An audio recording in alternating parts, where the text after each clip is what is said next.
mon code promo, d'accord? Vous avez le code promo qui est également là. Je l'ai épinglé. Donc, faites-vous plaisir. Achetez ce que vous voulez avec 50% de réduction tout simplement. D'accord? Toujours avec Grants et Brice Albin, c'est notre invité de ce soir pour Star at Home. On est de retour sur Instagram et c'était facile. Mesdames, mesdemoiselles et messieurs, veuillez accueillir s'il vous plaît ce garçon de Bafoussam qui a bravé la poussière et tout ce qui va avec pour se retrouver à Douala, hein? Pour se retrouver à Douala et fait chavirer le cœur de plusieurs nanas à cause ou encore grâce à sa voix. Hein? Brice Albin, il a détourné beaucoup de femmes et beaucoup de filles. Hein? Je vous rappelle ça. Comment tu vas? On ne savait même pas à quoi il ressemblait. Juste sa voix à la radio, ça faisait les filles débarquer à la radio à Nostalgie à l'époque. Juste pour voir, mais c'est qui celui qui parle là? C'est qui? Et aujourd'hui, il est entrepreneur. Il est jeune, oui, jeune chef de chaîne de la radio Suite FM. Bonsoir Brice Albin. Bonsoir ma chère Laura, comment tu vas? Ça va et toi? Ça va, ça va. Tu sais que les temps ont changé. Hein? Avant, quand on faisait de la radio, les auditeurs ne pouvaient pas voir les animateurs. Bon, aujourd'hui, avec Internet, les auditeurs connaissent les visages des animateurs. Ah, ça c'est vrai en plus. Hein. Mais dis-moi, avant d'entamer la petite conversation, bon, on est même déjà dans la conversation, qu'est-ce qui a changé en fait? Les filles, quand elles te voient, elles disent, eh, donc c'est seulement à ça il ressemble. Ou bien elles disent, ah, mais il est vraiment mignon. Qu'est-ce qu'elles se disent? Je ne sais pas. Bon, peut-être que tu sais comme on dit, les hommes, c'est comme le vin, tu vois, ils se bonifient avec le temps. Je pense que je suis un peu moins laid qu'à mes débuts à la radio, donc elles sont un peu moins déçues quand elles me voient aujourd'hui. Mais ce que j'aime dire aux gens, c'est plus tu deviens beau tard, plus tu restes beau longtemps. Oh, genre façon quoi. Le gars est devenu, il te tape un proverbe juste pour faire façon. En tout cas, tu te bonifies avec le temps. Tu notes que la plupart des gars et des go qui étaient les stars du lycée là, les plus beaux et les plus belles filles du lycée, à la fin, c'est pas toujours les plus beaux, hein? Ah, c'est vrai! Tu vois, c'est les go que personne ne calculait là. Que tu vois, tu dis, merde! La gauche est devenue comme ça, merde! Bon, tu me dis que tu fais partie de ceux-là, en fait. Oui, non, moi, j'étais pas une star au lycée, non. Maintenant, tu es devenu la star de tout le monde. Et surtout que le portefeuille va avec. Hein? Bon, le frigo est un peu moins vide. Et un peu moins vide qu'à mes débuts aussi. Voilà. Et ce qui est sûr, c'est qu'il y a du grand quelque part. Parce qu'on connaît très bien Brice. Il n'est pas encore plein, mais il est un peu moins vide. C'est déjà ça, hein. Si tu ne mords pas de faim, ça c'est déjà quelque chose. En plus, lorsqu'on est entrepreneur comme toi, il faut souvent mettre en fait des jours sans manger parce qu'on est sur un projet et généralement on dit non, j'attends un agent là. Ouais, c'est ça, c'est ça. Il y a beaucoup de gens qui ne savent pas, mais quand tu es un salarié, tous les mois, tu sais que tu as tes dos qui vont tomber.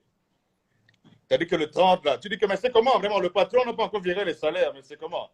Bah, quand tu es entrepreneur, donc quand c'est toi le patron, bah, parfois tu as un boulot, tu as un contrat, mais tu te fais payer 2 ans après, quoi. Ouais. C'est les opérations, tu vas être payé dans 6 mois et l'opération, tu dois la préfinancer, tu vois. Donc, il faut trouver de l'argent pour préfinancer l'opération et attendre 6 mois derrière pour être payé. Ça, c'est vrai en plus. Hein. Alors, Brice Albin, là, tu es le premier invité de la saison 2 de Star at Home. Merci d'avoir accepté notre invitation. Honoré. C'est une évidence pour moi. Comment refuser, comment dire non à une invitation de Laura D? Impossible. Le flatteur. Mais dis donc, tu es resté un bon parleur, hein, mine de rien. Je sais. Et salut à tous les gars qui laissent déjà des commentaires là. Bonjour. Ah oui, bonsoir. Salut. Ils sont bien nombreux. Hein. Monsieur Didja. Ah non, c'est Monsieur Dida. Voilà. Ils sont bien nombreux. Pardon. Dida, salut. Dida. Salut à tous ceux qui se connectent. Alors, dis-nous, Brice, je me rappelle quand tu arrivais à Douala, c'était en quelle année encore déjà? 2009, 10? Je suis arrivé à Douala en 2008, fin 2008. Oui, fin oui. 2008 et j'ai commencé à Fin Nostalgie avec 2008. toi d'ailleurs en 2009. Voilà. Mais tu venais de Bafoussam, c'est ça, non? Raconte-nous un tout petit peu. En fait, je venais plus exactement de Tchang parce que je suis né et j'ai grandi à Bafoussam. Mais après, je suis allé Mhm, faire des études de sociologie à Tchang et mhm. j'ai décidé de venir à Douala pour poursuivre mes rêves de radio. Et c'est comme ça que j'ai pris la route donc de Bafoussam, de la maison familiale à Bafoussam pour venir à Douala. Tes rêves d'animateur, qu'est-ce qui t'a poussé à rêver comme ça? Ou bien un jour tu es arrivé juste comme ça, qu'est-ce qui s'est passé? Alors, ça a démarré au lycée. J'étais au collège de la Confiance à Bafoussam. Bafoussam?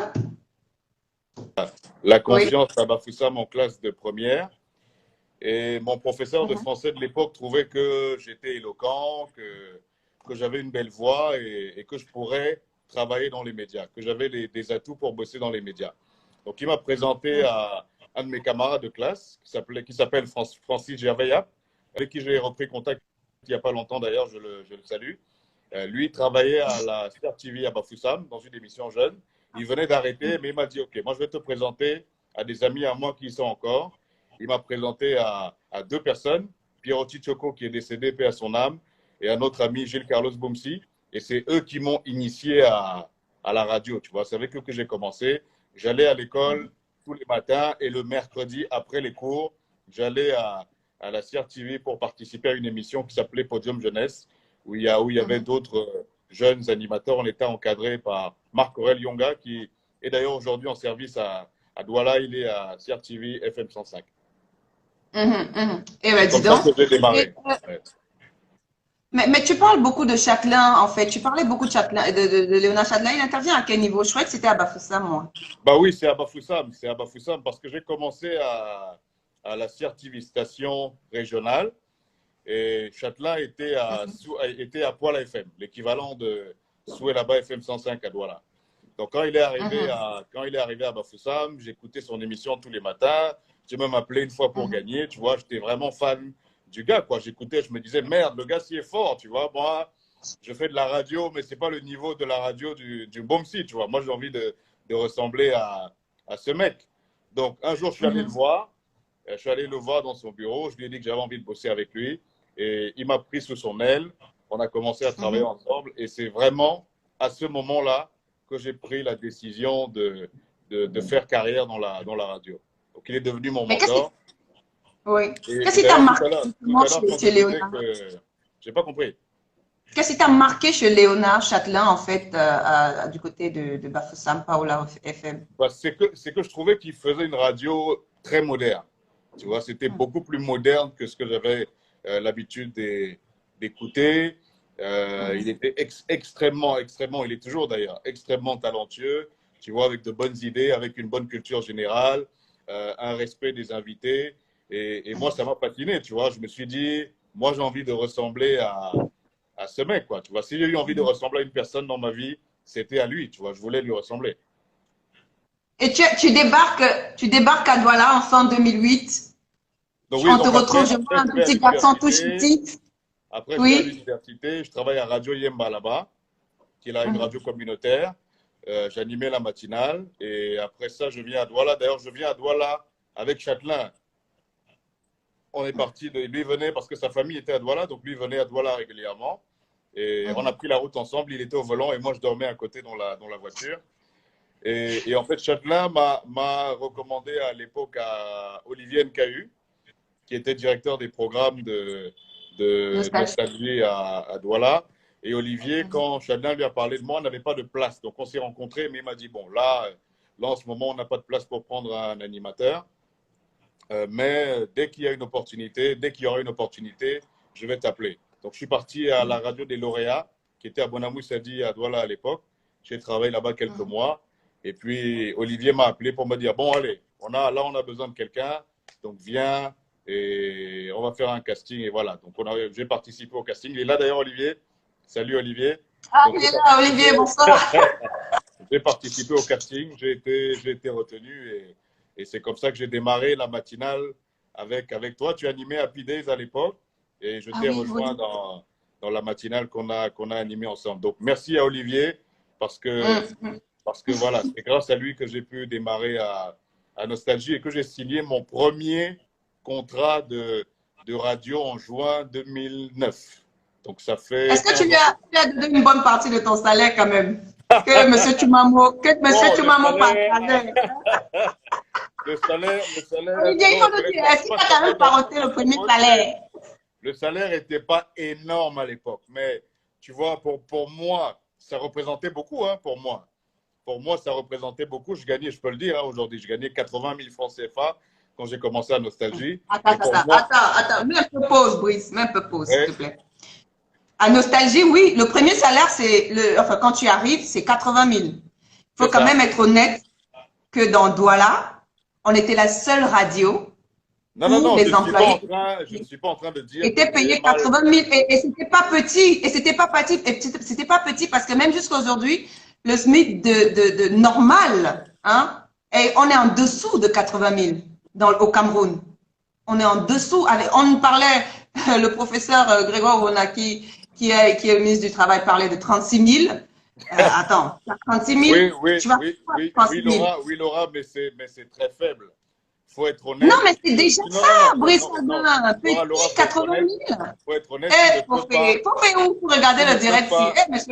Non, je ne suis pas en train d'attaquer les patrons nostalgie de l'époque. Hein. Je dis juste que c'était pas grand-chose et c'est la réalité parce que tu ne peux pas vivre décemment à Douala avec 80 000 francs CFA. Combien tu te payes un bon loyer?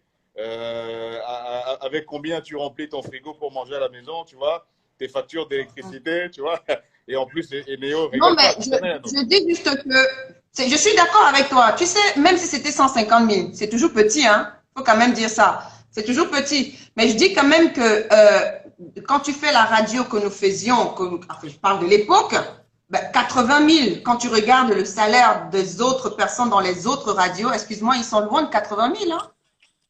Ils étaient très loin de 80 000. C'est exactement ce que j'ai dit. C'est que pour moi, c'était beaucoup à l'époque. Tu vois, pour moi, c'était beaucoup. Parce que moi, je sortais de Bafoussam, tu vois. J'étais habitué à payer le taxi à 100 francs, à manger un bon plat à 200, 300. Donc, mes besoins financiers n'étaient pas énormes. Tu vois. Ouais.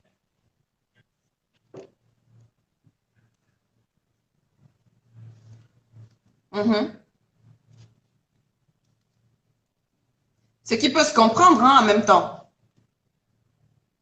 Tu es bloqué? Non, mais moi, j'étais là. Je t'écoute. Hein. Tu es là? Ta caméra s'est bloquée pendant quelques instants. Tu me suis? Tu me vois mieux? Là, je te vois. Et ta caméra s'est bloquée pendant la connexion. Donc, oui, je disais que voilà, mes besoins, tu vois, les 80 000 répondaient à mes besoins de l'époque, quoi, tu vois. Donc, du coup, tu arrives, toi et moi, on présente Happy Days. Il y a une certaine évolution. Après, moi, je pars, je te laisse, je crois. Ouais. Oui, tu pars, mais je crois même qu'avant que tu ne partes, j'avais déjà quitté la matinale parce que Olivier Nkahu a pris la décision de partir de la radio et sa tranche m'a été confiée. Donc, j'ai quitté la matinale pour animer l'après-midi et toi, tu as quitté la radio ensuite. Ouais. Oui. Donc, du coup, tu gérais la tranche, c'était 16h, 18h ou c'était 16h, 18h, c'est ça. Ouais. Et là, tu faisais quoi? C'était jeune, non? C'était un programme jeune. C'était dans la continuité de ce que faisait Olivier parce que Olivier présentait une émission mythique qui s'appelait Nostamove, qui était le show radio musique urbaine du Cameroun. C'était le Planète Rap du Cameroun. C'était le passage obligé pour tous les artistes urbains, camerounais et internationaux, tu vois. Et donc, moi, ce que j'ai essayé de faire après, c'est de continuer à mener le combat qu'il avait commencé, quoi. Mais comment tu l'as pris? Tu as pris parce que justement, comment tu as pris ce challenge-là? Parce que remplacer Olivier qui avait déjà instauré certaines choses, qui avait instauré certains faits, certaines habitudes. Et là, on avait un autre nouveau, entre guillemets. Ça te faisait pas peur? C'était quoi? Qu'est-ce que tu te disais, en fait? Bah, même pas nouveau, entre guillemets. C'était nouveau parce que moi, je venais d'arriver à Douala. Olivier sortait de plusieurs années de Nostamove. Il avait été à RTM. Tu vois, Olivier, c'était une star. Moi, j'étais personne, tu vois. Donc, il fallait déjà expliquer aux auditeurs tous les jours que bah, Olivier n'est plus là parce que c'était, mais il est où Olivier, tu vois? Pourquoi est-ce qu'on l'a pas Olivier? Donc, ça a pris un peu de temps. Mais j'ai trouvé le moyen d'installer mon style, d'installer ma patte. Et Olivier m'a beaucoup aidé aussi. On continuait à discuter régulièrement, il me donnait des conseils. Et c'est comme ça que j'ai pu, après un certain temps, installer le programme et gagner de l'audience. Ouais. Et après, qu'est-ce qui s'est passé? Parce que moi, j'étais plus au courant, hein, j'avoue. Donc, raconte-moi. Parce que la partie que tu racontais, j'étais au courant de ça. Donc, voilà. Donc, je voyais les trucs. Mais après, qu'est-ce qui s'est passé? C'est l'histoire qui suit qui est plus intéressante, en fait. Ouais, bah, voilà, donc j'ai présenté 2 programmes après le départ de Olivier. Et puis en 2013, j'ai créé Génération 2.0 que j'ai animé jusqu'à 2000. Je crois que j'ai quitté Nostalgie en 2017, donc j'ai animé l'émission pendant 4 ans. Mhm. Pendant 4 ans. Et voilà, c'est certainement le programme le plus marquant que j'ai animé à Nostalgie. Et tu décides, en fait, enfin, Nostalgie décide de fermer. Du coup, vous êtes Non, non, tous moi, en chômage moi, je suis technique. parti Pourquoi? avant Qu'est-ce qui s'est passé? la fermeture parce que Ah, ok. je, je suis parti avant la fermeture. Je suis parti avant la Mhm. fermeture pour 2 raisons. La première, c'est que j'étais épanoui professionnellement. Je faisais une émission qui marchait, il y avait de l'audience, je recevais je recevais régulièrement des artistes de grand talent que je faisais découvrir à mes auditeurs. Mais j'avais besoin d'un nouveau challenge. J'avais besoin je dois reconnaître aussi que j'avais besoin de passer à un autre stade sur le plan financier.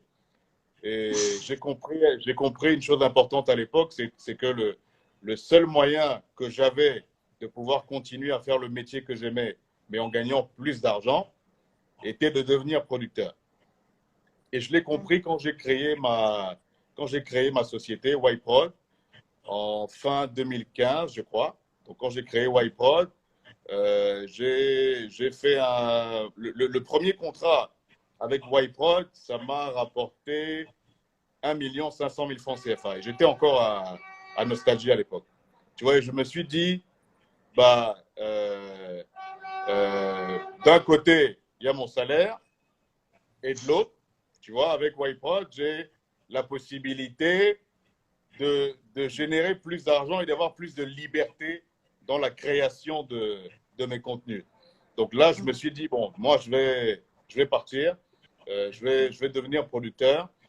Et je vais te le dire aussi, tu m'as beaucoup inspiré aussi, tu fais partie des gens qui m'ont inspiré.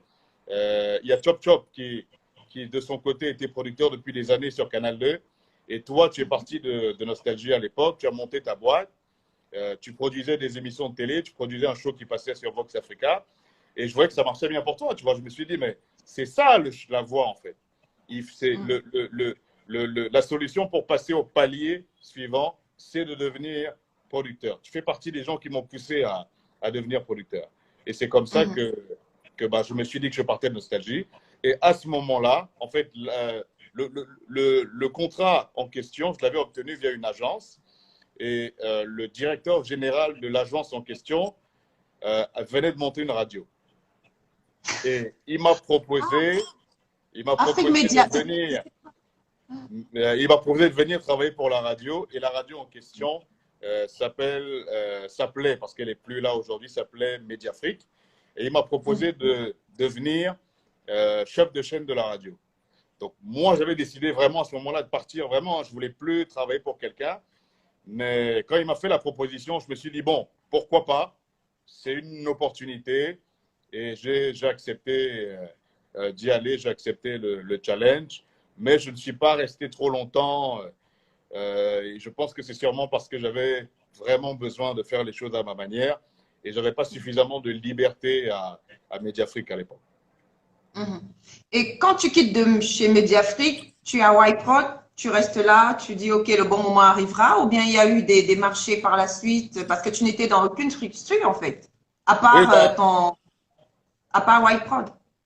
non, non, j'ai eu bon, entre-temps, c'est vrai que j'ai oublié de noter qu'il y a eu Couleur Tropicale hein, en 2013, parce que parallèlement à tout ce que je viens de citer, il y avait Couleur Tropicale depuis 2013. Mhm. Mon histoire avec Claudie, elle est particulière, parce que moi j'écoute Claudie depuis le lycée, tu vois, depuis que je suis gamin.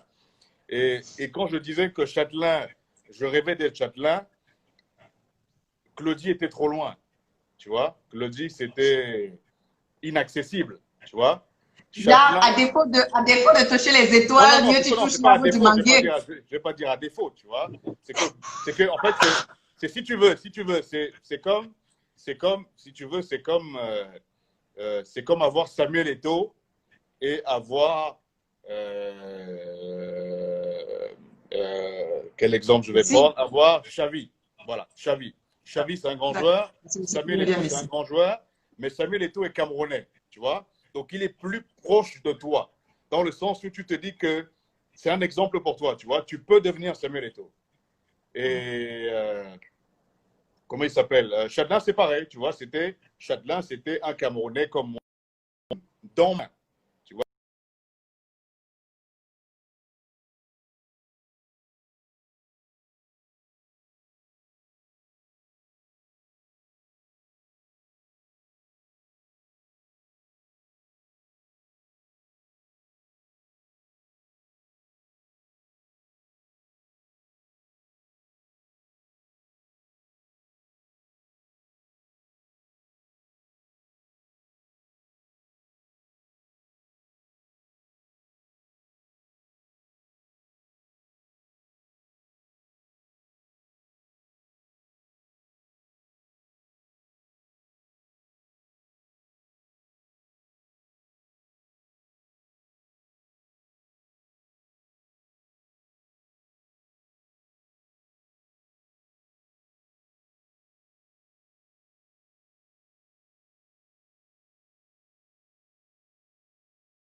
Alors, tu es avec moi, Brice? Oui, Je oui, crois que c'était ma connexion. je t'avais Oui, peut-être c'est ma perdu. connexion. D'accord. Bah, tu vois, finalement, c'est ta Oui. connexion qui ne l'aime aujourd'hui, hein, c'est pas la mienne. Ah non, là, tout à l'heure, c'est pas moi. Hein. Sur Facebook, c'était pas moi. Bon, Voilà. allons-y. Ah non, mais ça va dans tous les sens avec Donc, ma connexion ce soir. comme je l'expliquais, ça coupe. Donc Avec voilà, couleur tropicale. Châtelain, tu vois, c'est comme Samuel Eto'o. Châtelain, c'était un frère camère, tu vois. Hum. Châtelain, c'était un frère camère et Claudicien, c'était loin. Donc moi, je lui écrivais quand j'étais au lycée, à l'université, il me répondait parfois, tu vois, il me répondait, machin et tout, nanana. Et après, je suis arrivé à Douala et je lui ai demandé, parce que moi, je voulais aller faire un stage. Parce que Claudicien est propriétaire d'une radio. Il est fondateur d'une radio qui s'appelle Tropic FM à Paris. Et je lui avais envoyé un message pour lui dire que j'aimerais faire un stage à Tropic FM. Il ne me connaissait pas, hein, il me connaissait pas. Donc, il m'a dit de lui envoyer les enregistrements, j'ai envoyé. Et il m'a donc donné une adresse de son assistante à Tropic FM que j'ai contactée. Et elle m'a envoyé une demande, elle m'a envoyé une attestation de stage. Donc, ils m'ont accepté en stage. Donc, je devais partir à Paris. J'étais à Nostalgie à l'époque, je crois. Donc, je devais partir à Paris pour faire le stage à Tropic FM.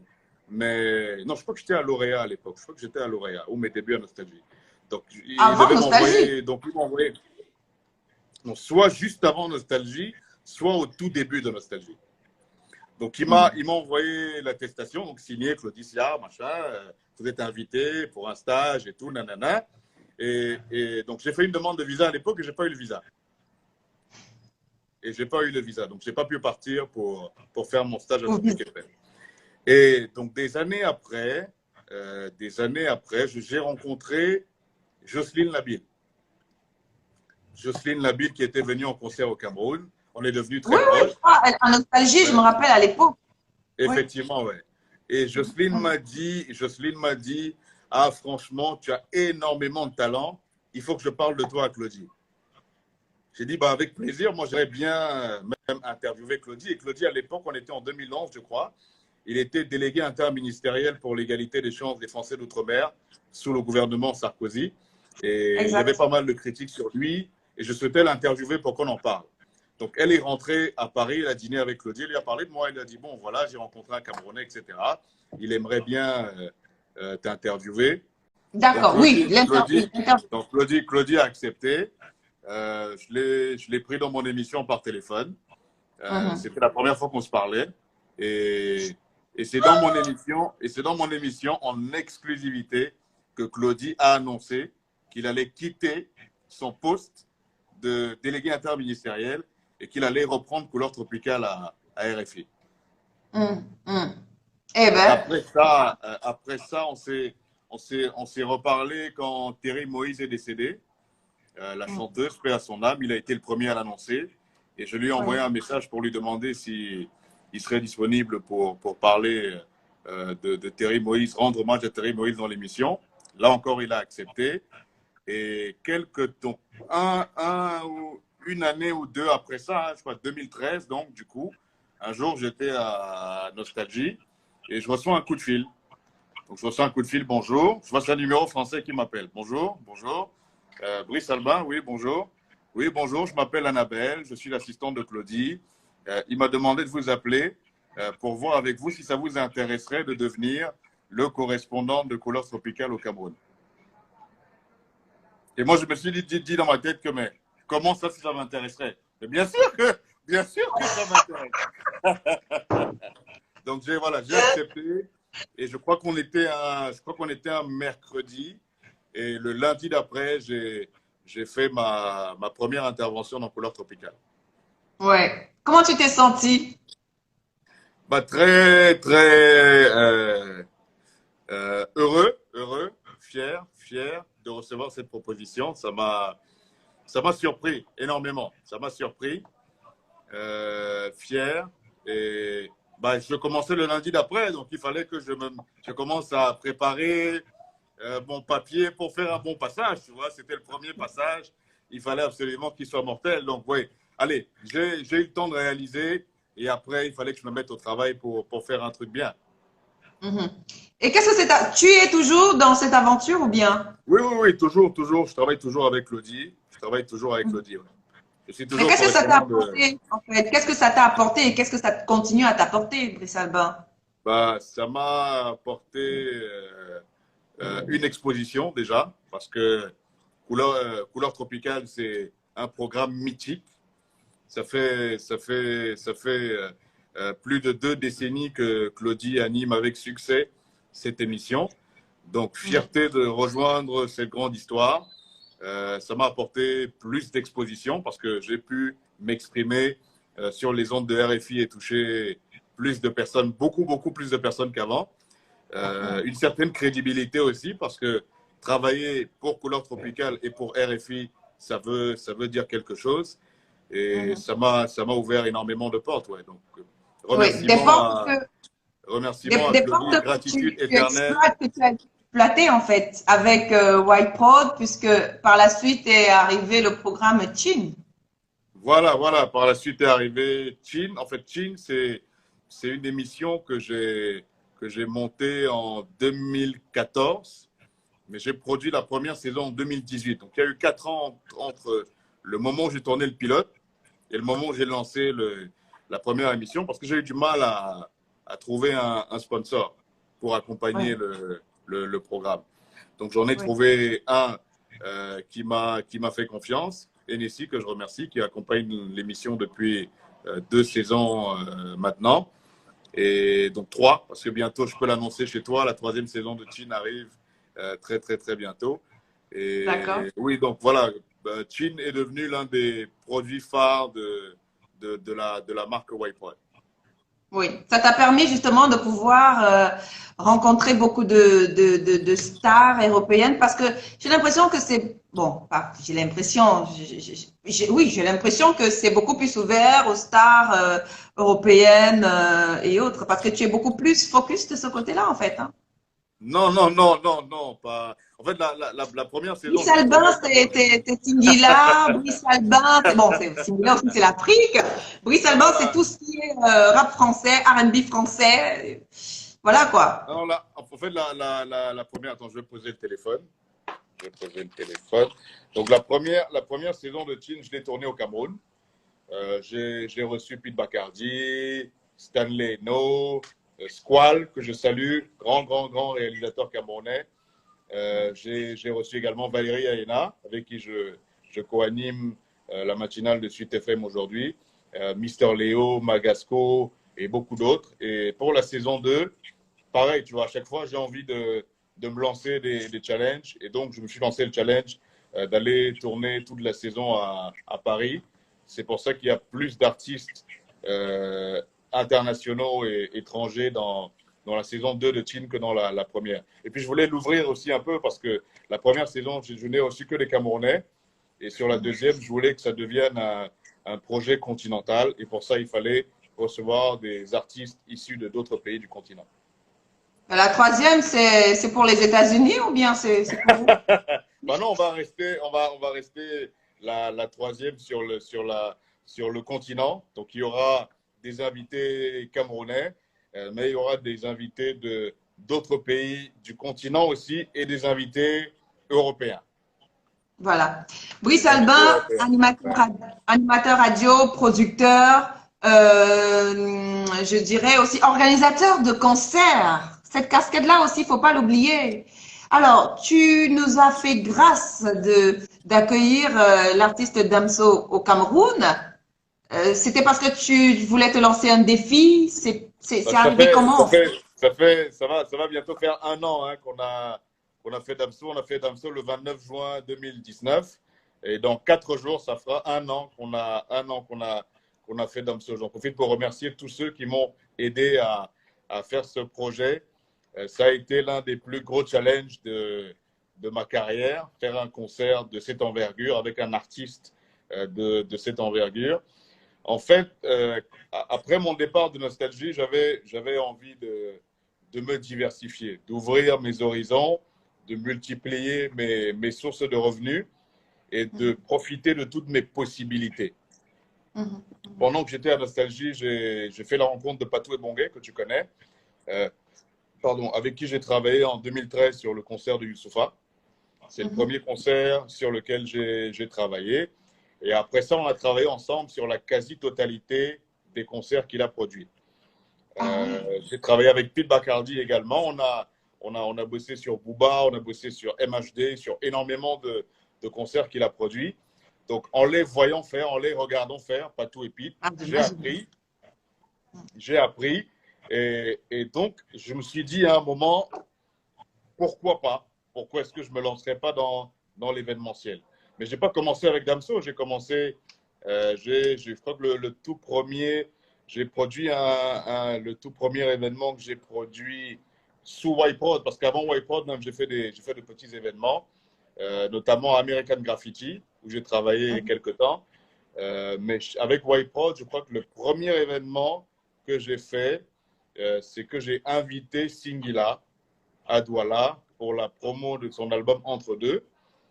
Donc, on a fait une dédicace à la FNAC, on a fait une conférence de presse et il a participé à un concert qui était organisé dans le cadre de la fête de la musique à cette période-là. Et c'est la première opération que j'organisais sur le plan événementiel avec Whitepod. Et après ça, j'ai lancé les soirées Hip Hop is the New Pop. Ouais. Hein? Laura Dev Media est partenaire à chaque fois d'ailleurs. Donc, j'ai lancé les Oui, soirées Hip Hop is en the New fait, le Pop. truc, c'est que je n'ai même pas le choix. C'est ça le problème. Ouais, Je n'ai j'ai pas le lancé avec choix. des amis. J'ai lancé avec des amis aussi. On a fait un mini festival itinérant qui s'appelait Hip Hop qui s'appelait il y a Roland qui est là. Salut Roland, qui parle de Hip Hop is the New Pop effectivement. Mais avant Hip Hop is the New Pop, j'ai produit un truc qui s'appelait Hip Hop Experience. Oui. On a eu Cool Kid, on a eu Ténor sur l'événement aussi. Donc, Hip Hop Experience était même avant Hip Hop is the New Pop. Et donc là, l'an dernier, l'opportunité de produire Damso s'est présentée parce que moi, j'étais à Paris. Hein, j'étais à Paris pour tourner justement la saison de Chin dont on parlait il y a un instant. L'opportunité de produire Damso s'est présentée. Je salue Charles Tabou, je salue également Eric de Yuma Prod qui m'ont fait confiance. Et on s'est dit, voilà, Brice, ce concert-là, on a envie de le faire avec toi. Et moi, je me suis dit, pourquoi pas?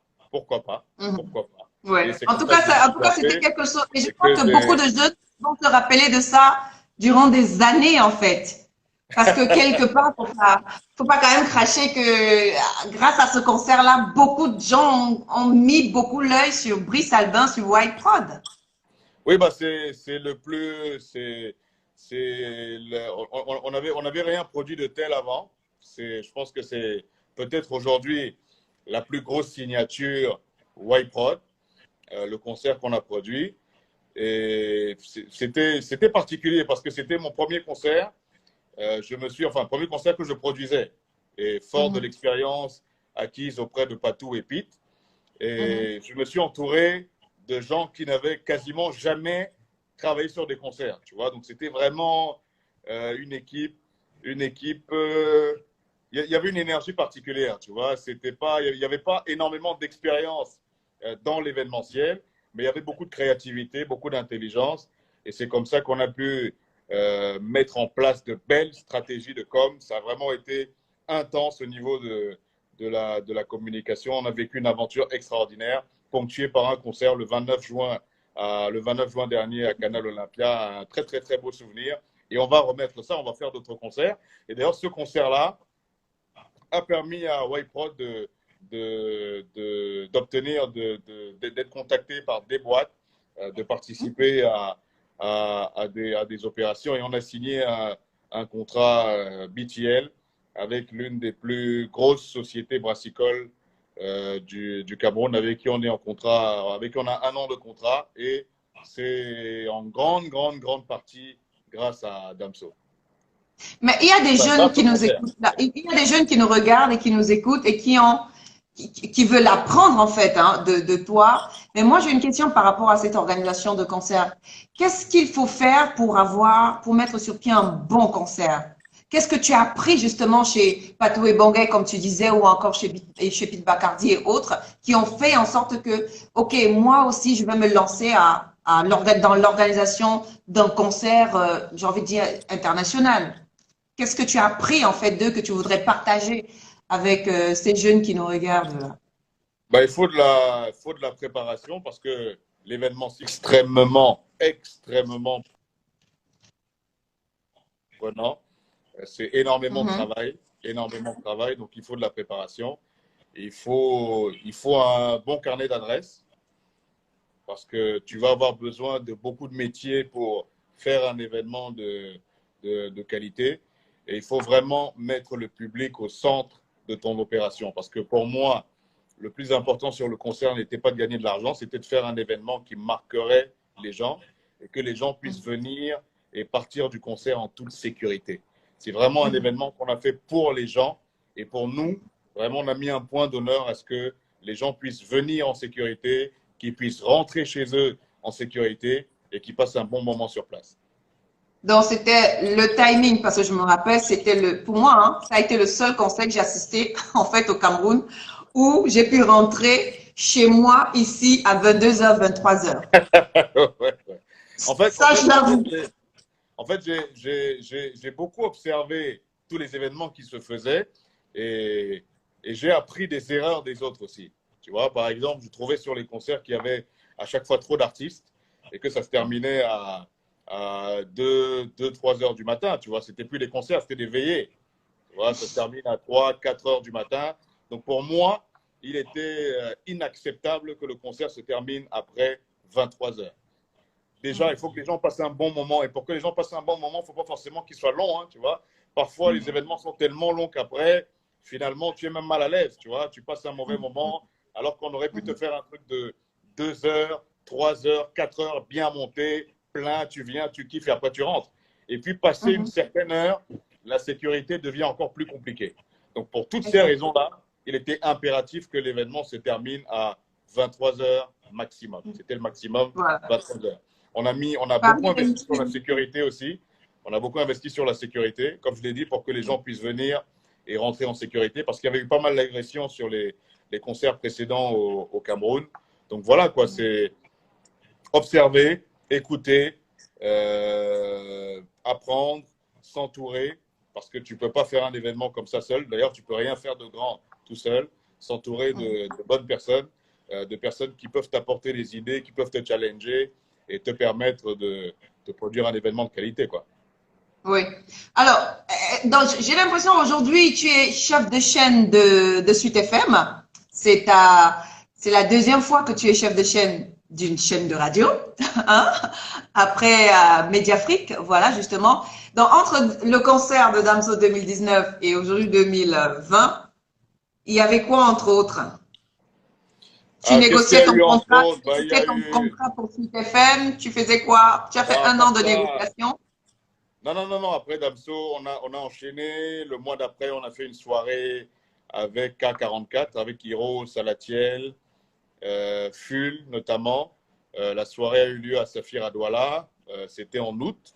Et parallèlement à ça, on a bossé avec Hiro sur la promo de son album. Il y a eu Hip Hop is the New Pop en décembre à l'hôtel Aqua Palace. Voilà. Il y a eu Hip Hop is the New Pop aussi en décembre. Et qu'est-ce qu'on a fait d'autre? On a sorti la saison 2 de Chin, tournée à Paris. Parce qu'elle est sortie en septembre, oui, de l'an dernier. Donc, il y a eu la saison de Chin aussi. Et bon, j'ai été contacté par Suite FM à peu près sur la fin de l'année 2019. Et on a pris du temps pour discuter, pour négocier.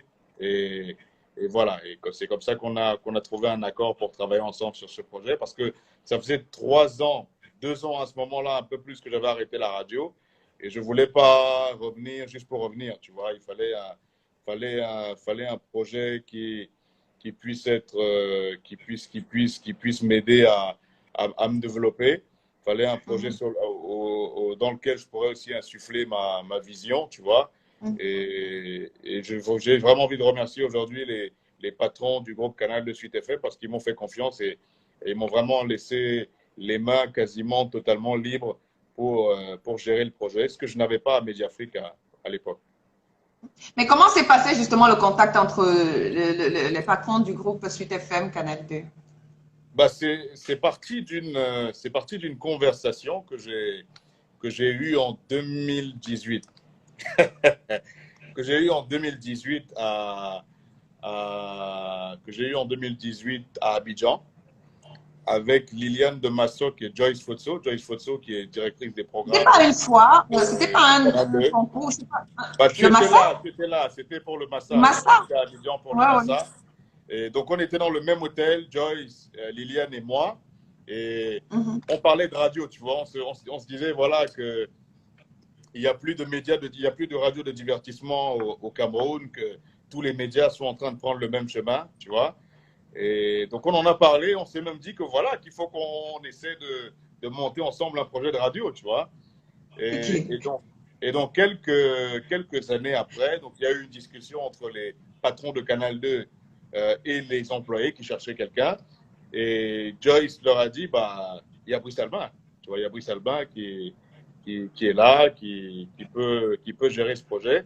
Et justement, la direction que nous, on a donnée au projet au départ, c'est la direction qu'il a envie de donner à un média. C'est comme ça qu'ils m'ont contacté et qu'on a commencé les discussions. Et c'est quelle direction, justement? La direction du groupe de Canal de Suite FM. Non, mais je veux dire, quelle est l'énergie, quelle est la direction que tu as mis? D'accord, ok. C'est l'infotainment, c'est l'infodivertissement. C'est l'âme de Suite FM, parce que Suite FM, qui a une vingtaine d'années maintenant, hein, Suite FM est né comme un média de divertissement. Et la radio est devenue généraliste après. Et vraiment, l'idée, c'est de revenir à l'âme du projet. Et surtout dans un contexte où, comme je l'expliquais il y a un instant, la plupart des médias au Cameroun ont le même format. Et nous, on s'est dit, nous, on a pris le risque de se dire, OK, Lequel des formats? bah, la plupart des médias sont généralistes. Tu vois, et nous, on a pris le pari de se dire, OK, nous, on va partir sur un média de divertissement. Les industries culturelles sont en train de se développer au Cameroun et sur le continent et ont besoin de médias pour les aider à se développer. Et nous, on veut accompagner ces créateurs-là. Tu vois, on veut accompagner cette industrie, on veut accompagner cette émulation. Et c'est pour ça qu'on a pris ce chemin-là.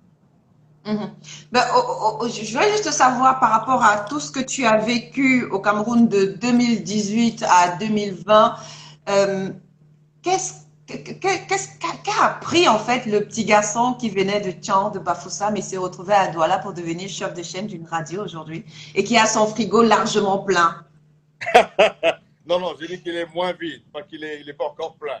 Oh, laisse tomber, Brice Albin. Ce que j'ai appris, tiens, en une phrase, c'est tout ce qui part du cœur parle au cœur. Tout ce qui part du cœur? Tout ce qui part du cœur parle au cœur. Quand tu fais les choses avec le cœur, ça touche les cœurs. Quand tu fais les choses avec sincérité, ça touche l'âme des gens. Et ma vie, tu vois, tout au long de la discussion, on a cité les noms. Tu vois, là, je parlais de Joyce, on a parlé de Claudie, d'Annabelle, il y a d'autres personnes. Hein, il y a Alex Yewé que je salue également. Il y a Juliette Fievé également qui m'a énormément aidé. Châtelain, Olivier Nkahu, toi-même. Mon parcours est fait de ça, en fait. Ce sont les gens qui m'ont permis de faire tout ce que j'ai fait dans ma vie. Damso, Chin, La Suite FM, ce sont les gens. Tu vois, ce sont les gens qui m'ont aidé à franchir toutes les étapes que j'ai pu franchir tout au long de mon existence. Et c'est vraiment ça que j'ai appris, tu vois, c'est que au centre de tout, il faut mettre l'humanité. C'est vraiment extrêmement important parce que c'est des gens profondément humains que j'ai rencontrés et qui m'ont permis de faire ce que j'ai fait dans ma vie. Ouais, j'imagine. Hein.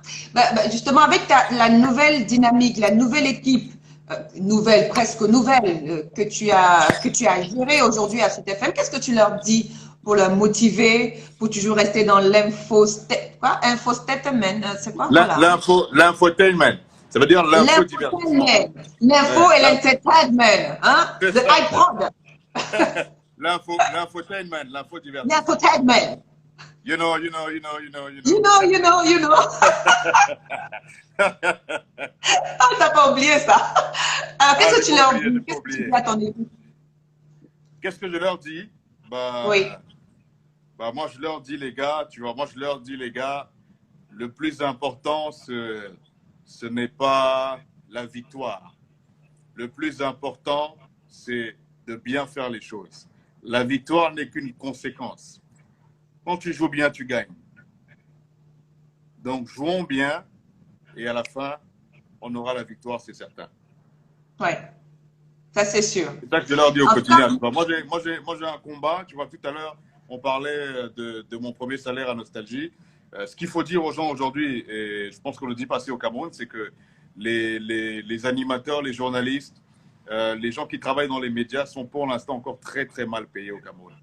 Et moi, ce que j'aimerais vraiment, parce que moi, j'ai été obligé de faire beaucoup de choses dans ma vie, tu vois, mais c'est pas que je me suis forcé à les faire, mais j'ai fait toutes ces choses-là par nécessité.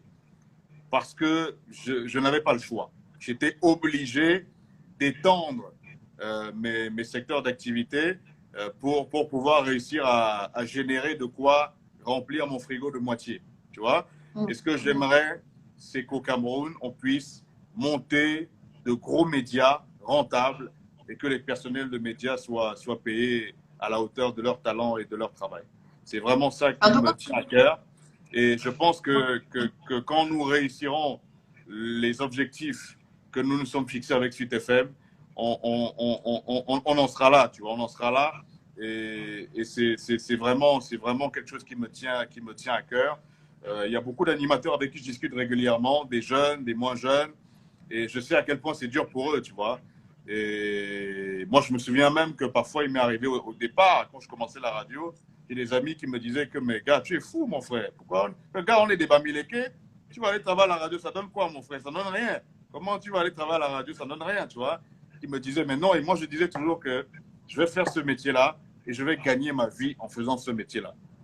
Que moi, j'ai envie de prouver aux gens qu'on peut bien gagner sa vie en faisant ce métier-là. Oui. Et tu l'as réussi, en tout cas. Tu crois que tu as réussi?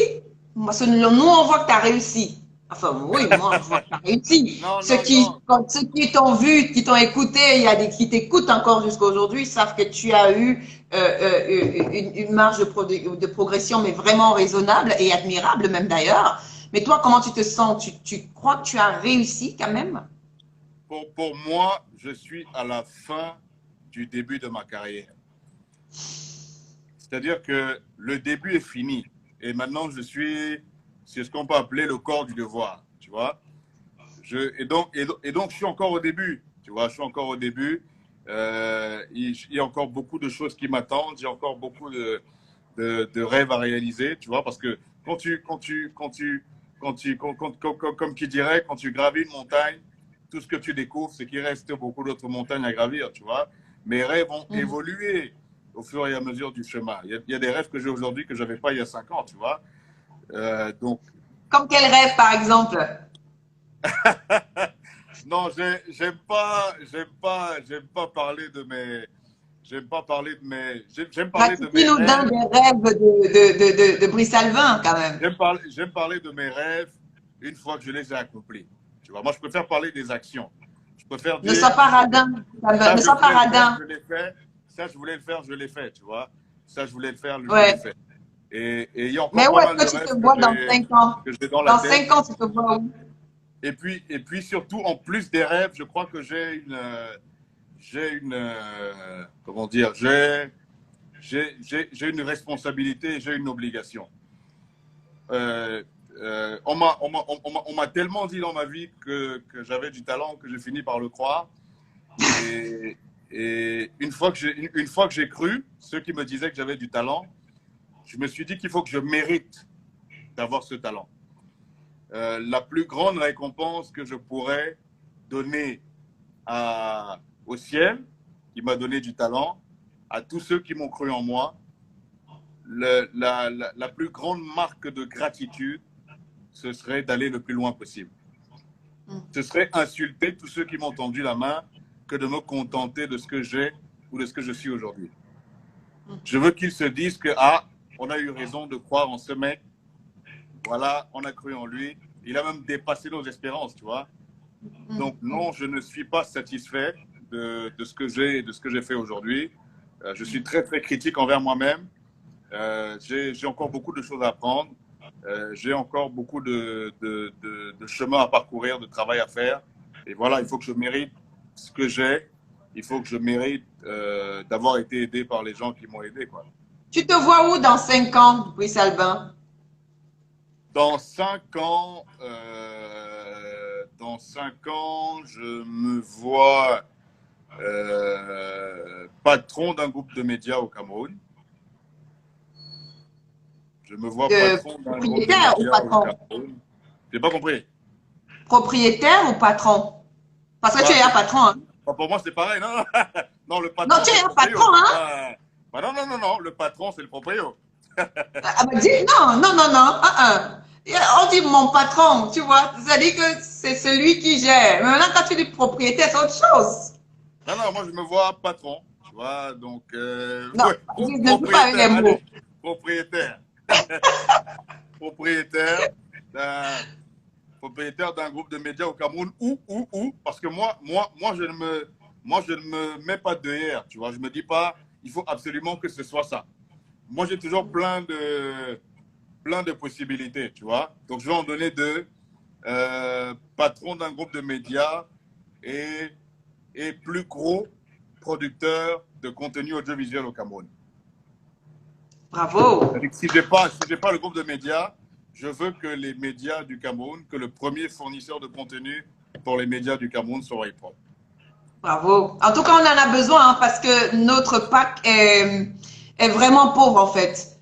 Des émissions de qualité, mais après, il faudrait qu'il y ait un suivi parce que le fait n'est pas seulement de produire, mais il faut de l'énergie pour pouvoir produire en fait ces programmes-là. On peut avoir Ouais, de la volonté.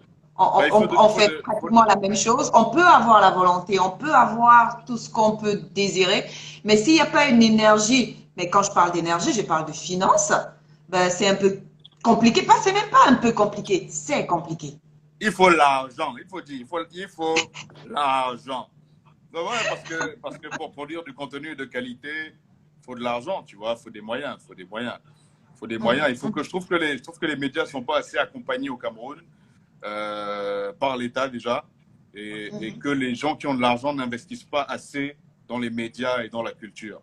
Je trouve ça extrêmement dommage parce que la culture est l'un des plus importants vecteurs de développement dans le monde entier parce que la culture rapporte énormément d'argent. Et je Exact. suis toujours Culture, triste tourisme. de voir des milliardaires qui sont prêts à faire des immeubles, mais qui sont prêts à faire des immeubles, tu vois, mais pas à investir dans la culture et les médias. Exactement.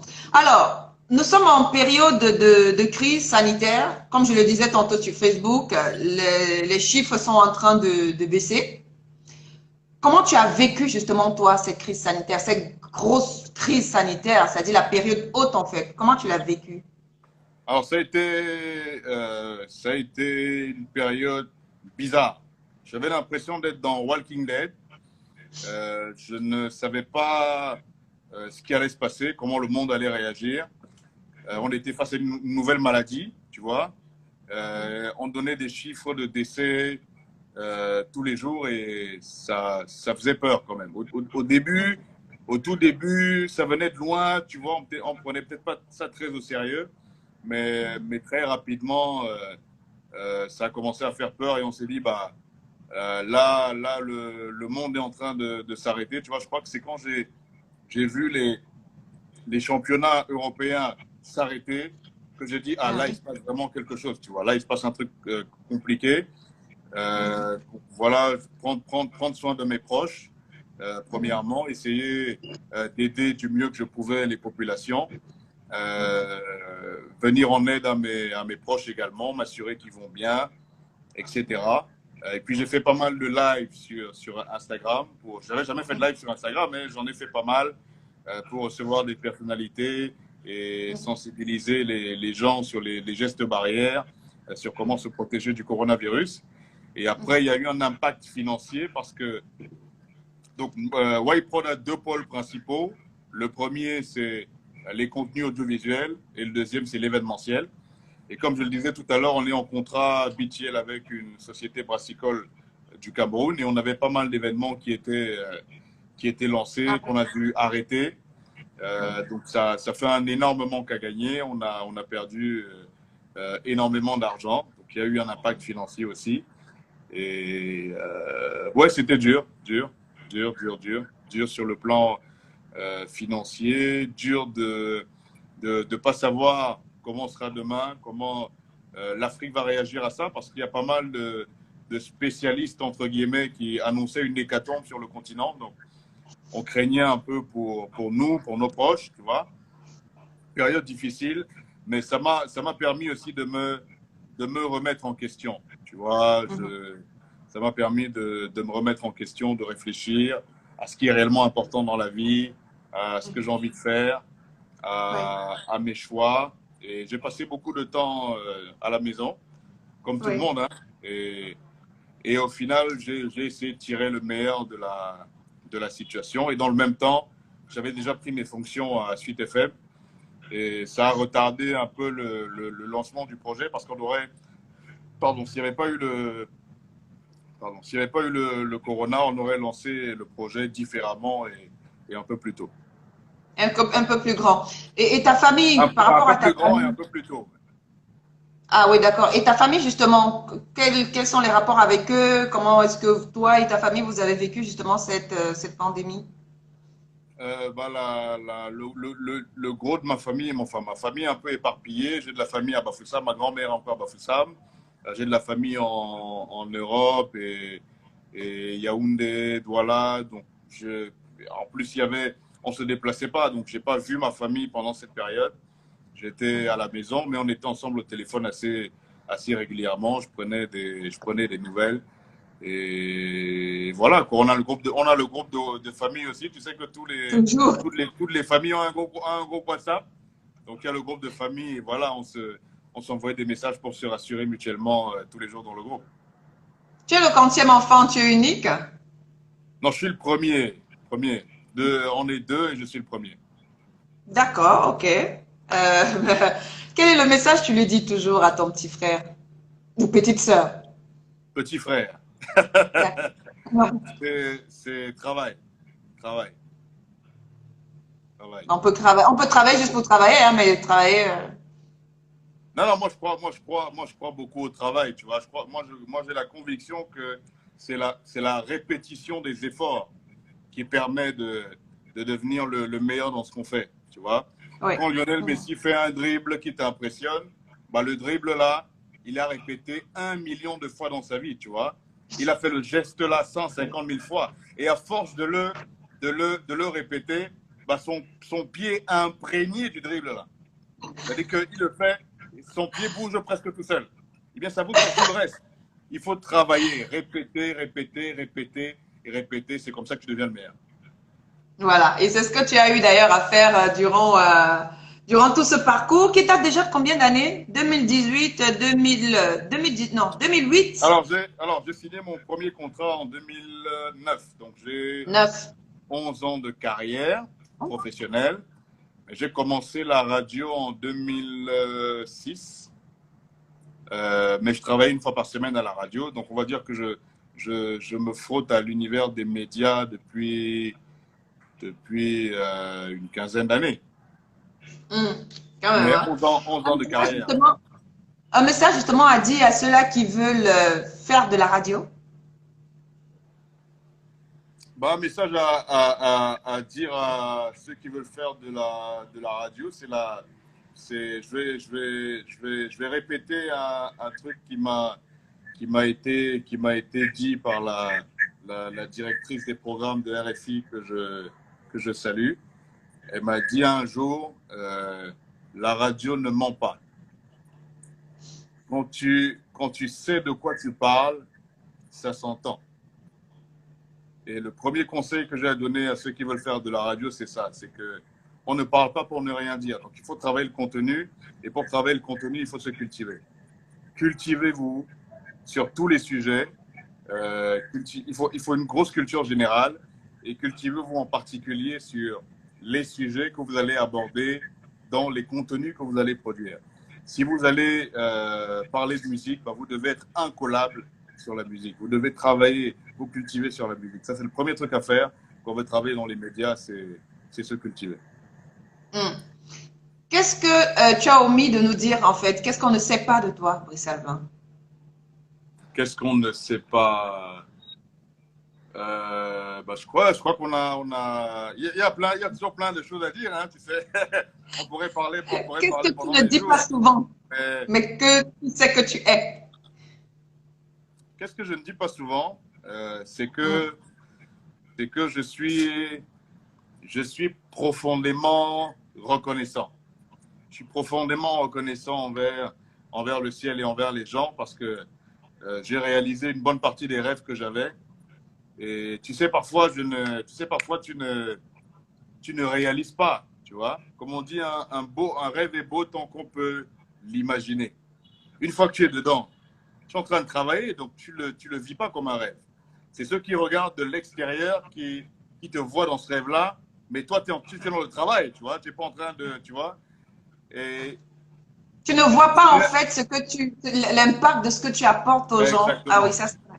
Et Ouais. je me souviens que la première fois que j'ai présenté Couleur Tropicale avec l'Audicia en direct de RFI à Paris, quand je rentrais, donc je suis parti de RFI, j'ai pris le métro et j'ai plein de gens qui m'ont envoyé des messages, tu vois, il y a ta fils que tu connais, il y a Ponas, il y a plein d'autres qui m'ont envoyé des messages et j'étais dans le métro et j'avais les larmes aux yeux, tu vois, parce que moi, je venais de faire l'émission avec Claudie, je ne réalisais pas, tu vois. Mais pour les gens qui écoutaient, c'était de se dire que, mais, Brice Alvin était assis avec Claudie Sarr, là, tu vois. que Brice Alba était assis avec l'Olysia, il faisait l'émission, tu vois. Et, alors que moi, quand je suis venu là, tu vois, moi, quand je suis venu là, c'était, il faut que je sois à la hauteur, tu vois. Je fais l'émission avec Claudie, il faut que je sois bien préparé, il faut que je sois à la hauteur. Tu vois, moi, c'était le travail. Mais c'est là, quand ils m'ont envoyé leur message, ému, qu'ils m'ont moi-même ému, tu vois, que j'ai réalisé que, ah tiens, mine de rien, tu écoutais ce mec à Bafoussam quand tu étais au lycée, tu ne savais même pas que tu l'aurais rencontré un jour, que tu le rencontrerais un jour, et là, tu viens d'animer une émission avec lui à Paris. Comme quoi, hein, faut croire en ses rêves. Ouais, ouais. En tout cas, merci Brice Alvin de nous avoir partagé en fait ton Ah, merci parcours, à toi, merci à toi. de nous avoir Avec plaisir. justement éclairé Parce que, à ces jeunes-là qui croient en fait des fois que ben, on devient du jour au lendemain Brice Albin. Ben, vous voyez un tout petit peu son parcours. Hein. Il a rêvé, il a cru en son rêve et il s'est donné justement les moyens de pouvoir réaliser ces rêves-là. Merci encore à toi, Brice Albin. allez, Et pour merci à ceux qui nous toi. regardent, qui veulent regarder le programme, c'est sur notre chaîne YouTube, Laura Dave Media. Un dernier mot pour clôturer, je sais pas, Brice. Bah, un dernier mot, c'est. Bah, je reviens dessus, hein, c'est tout ce qui part du cœur parle au cœur. Soyez des gens sincères, soyez humbles, soyez honnêtes, ayez du cœur et croyez-moi, ça paye. Ça paye, ça c'est Même sûr. si La le preuve. monde actuel peut nous donner l'impression du contraire, essayez d'être des gens bien, tu vois, peu à peu chaque jour. Je sais que personne n'est parfait, hein, et moi le premier. Tu vois, j'ai plein de défauts, j'ai pas forcément toujours fait les bons choix, tu vois, mais j'essaie chaque jour d'être une meilleure personne que la veille. Et Oui. si je peux donner un conseil aux gens, c'est ça, c'est mettez le temps qui vous est imparti à profit pour devenir de meilleures personnes. Top. Merci Brice Albin. On te retrouve Merci demain à matin toi. à 6 heures. Oui, Du lundi demain, au 6 vendredi heures d'ailleurs, on te dans retrouve la dès 6 dernière de la heures. semaine du BHB Club. Nabila sera Oui. là. Nabila sera à la maison, elle sera là. Et donc Valérie, qui fait partie de l'équipe. Winnie, qui est la super chroniqueuse. Retrouvez le BHB Club sur Facebook, sur Instagram, sur Twitter. Vous pourrez regarder la vidéo. Il y a des gens qui ne sont pas contents parce qu'ils ont posé des questions, mais tu ne les as pas. Non, mais hier, je crois que j'ai posé quelques questions. Je regardais les questions. Je regardais les questions que je posais en même temps. C'était plus sur RFI. Comment faire un stage à RFI, par exemple. Je crois Ah, que tu ok. l'as dit. Comment faire un stage à RFI? Bah, honnêtement, je n'ai pas de réponse à la question. Je n'ai pas de réponse à la C'était question. Et les questions, il faut les comment poser en même temps parce que je les lis en fait. je rappelle que j'ai pas demandé à devenir correspondant de Couleur Tropicale, on me l'a proposé. Ouais. Donc, Mais bien avant, tu avais envoyé un mail, je ouais, crois. pour faire un stage, voilà. Parce qu'il faut, c'est, tu sais, il y a quelqu'un qui me faisait le reproche récemment, il me disait, mais Brice, tu m'as jamais appelé pour un truc. Et moi, je lui ai dit, moi, je lui ai dit, tu sais quoi, reste dans mon champ de vision, tu vois. Déjà, tu parles déjà comment te parler avant. Reste dans mon champ de vision. C'est-à-dire qu'il faut que je te vois pour penser à toi, tu vois. Oui, c'est ça. Et donc, Claudie, tu vois, comme je t'ai dit, je lui écrivais au lycée. Je l'ai contacté pour faire un stage à Topic FM. Après ça, Jocelyne lui a parlé de moi. Alex Yewé lui a parlé de moi. Je l'ai interviewé 2 fois, tu vois. Donc, il me voyait, tu vois. Il me voyait. C'est-à-dire, en fait, quand tu le dis, ça veut dire qu'il faut que ces personnes-là restent en fait actifs. Voilà, S'ils veulent faire radio, s'ils veulent faire télé, s'ils veulent être dans l'événement, il faut qu'ils restent actifs pour que tu puisses les voir. Et puis, dans la vie, tu sais, le relationnel, c'est extrêmement important. Je ne vous dis pas que vous allez écrire à Claudie ou à un autre qui va forcément vous répondre maintenant, parce qu'il y a plein de gens qui écrivent. Mais écrivez. Il vous répondra un jour, tu vois. Moi, il m'est arrivé de poser la même question à une personne 10 fois, tu vois. Donc, allez-y, écrivez. Et puis, un beau jour, la personne finira par vous répondre, une autre personne, tu vois. Mais restez dans le champ de vision des gens. Vous voyez, communiquer, Voilà. travailler. Allez sur le site de RFI, cherchez une adresse mail de contact, envoyez un mail pour poser des questions. Tu vois, moi, il m'est arrivé des trucs, tu vois, moi, par exemple, moi, j'ai rencontré Koé à Paris. Comment je l'ai rencontré? Je suis arrivé à Paris, je lui ai envoyé un message, salut Koé, je m'appelle Brice, je suis animateur camerounais. Et je suis à Paris et tout, machin. Est-ce que tu serais dispo pour qu'on se voit? Il m'a dit, OK, passe à la radio. Je suis arrivé à Virgin Radio, il y avait mon nom à l'entrée. Je suis entré, j'ai fait l'émission avec Koé. Et tu vois, pourtant, on ne se connaissait pas, tu vois. Mais tu vois, parfois, parfois, il faut juste un peu de cran. Hey, bonsoir, Julio. Julio Técote. Lui, c'est l'un des boss. Tu connais Julio? Paul Gauthier. Non, je ne connais pas Julio. Ah ben, Julio, c'est un boss, hein. Il y a Paul Gauthier qui dit, Brice, je te salue, tu ne réponds pas. Ouais, désolé, Paul Gauthier, salut à toi. Et il y a une qui demande si tu es marié, si tu es pris ou pas. Bon, on a terminé Star at Home, mais il y a des questions qui arrivent entre temps. Tu es marié, tu as une petite, parce qu'elle veut se placer, c'est ce qu'elle a écrit. Je suis pris, mais pas marié. Oui, tu es pris depuis combien d'années que moi, je ne connais pas. Il n'est pas pris, hein. Je suis pris, mais pas marié. Ben voilà, c'est dit. Voilà, communiquez, entourez-vous, allez chercher les contacts, allez frapper aux portes, allez-y, allez-y, allez-y, allez frapper. N'attendez pas que ça vienne vous trouver, allez chercher, tu vois. Ça c'est sûr, c'est bien dit en plus. Hein. Allez, bonne soirée Brice, il faut que tu dormes tôt parce que tu dois être debout à 4 h du matin pour être à la radio, tôt le matin pour réveiller Douala. Donc, on le fera avec. Allez, chin à toi et bonne soirée mon cher. Merci à toi, bonne soirée, bisous. Ciao, bisous à toi.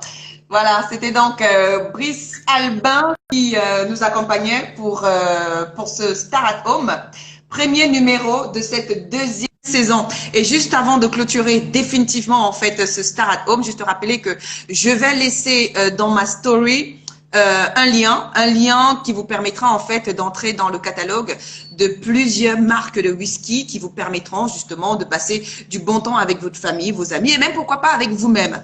Et je vous offre 50% de réduction pour vos achats. D'accord? Je vous laisserai mon code qui est GTWDIV et c'est avec ce code-là que vous allez pouvoir faire vos achats. Moins 50%. D'accord? Retrouvez en continu en fait ce Star at Home sur notre chaîne YouTube Laura Dave Media. Je vous souhaite une excellente soirée. Demain c'est vendredi. Bon début de week-end, bon week-end et chin encore à vous. Ciao. Désolée pour ceux qui viennent d'arriver et qui posent des questions.